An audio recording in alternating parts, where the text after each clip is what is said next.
Hello, আসসালামু আলাইকুম guys, কেমন আছেন আপনারা? আশা করি সবাই ভালো আছেন।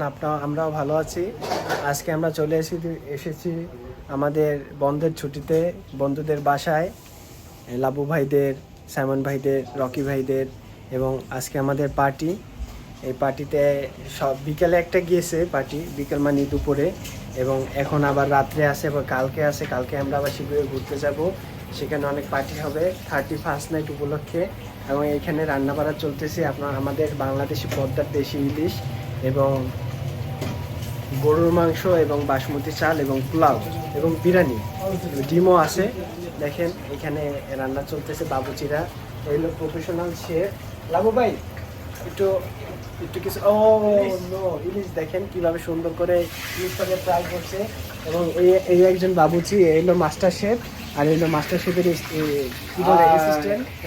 এই হলো গরুর মাংসতে মানে জৌজু, মানে দক্ষ, যার কারণে তাকে এই গরুর মাংস রান্না হলে এই রান্নে। আর এই একজন আছে মুরগি এবং হাঁসে দক্ষ, হাঁস বিশেষজ্ঞ। আজকে দুপুরে আমাদের সুন্দর একটি হাঁস রান্না উপহার দিয়েছে এবং আমরা সবাই তৃপ্তি সহকারে সেটা খেয়েছি।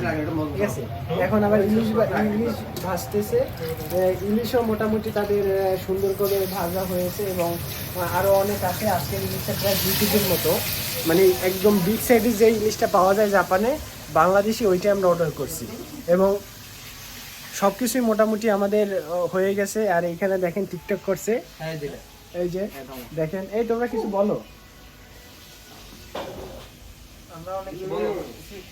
কিছু বলো।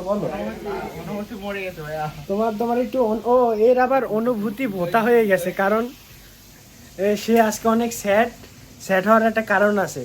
তার এলাকাতে অনেক দূরে এবং সে আজকে প্রথম মেট্রো রেলে চলছে, যার কারণে সে নরিকে করতে ভুলে গেছে, চিকাও তো করতে চলে গেছে, মানে ভুল জায়গায়।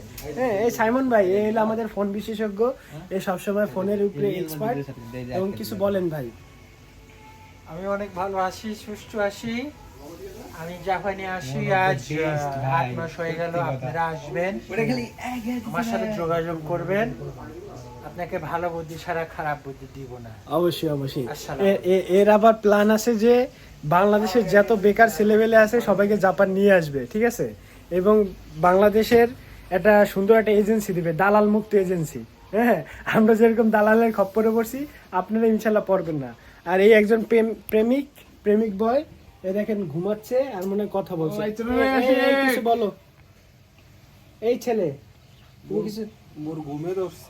এর আবার ঘুমে ধরছে। যাই হোক, ঘুমাইলে তো আর কথা বলা যাইবে না, যার কারণে তারে কিছু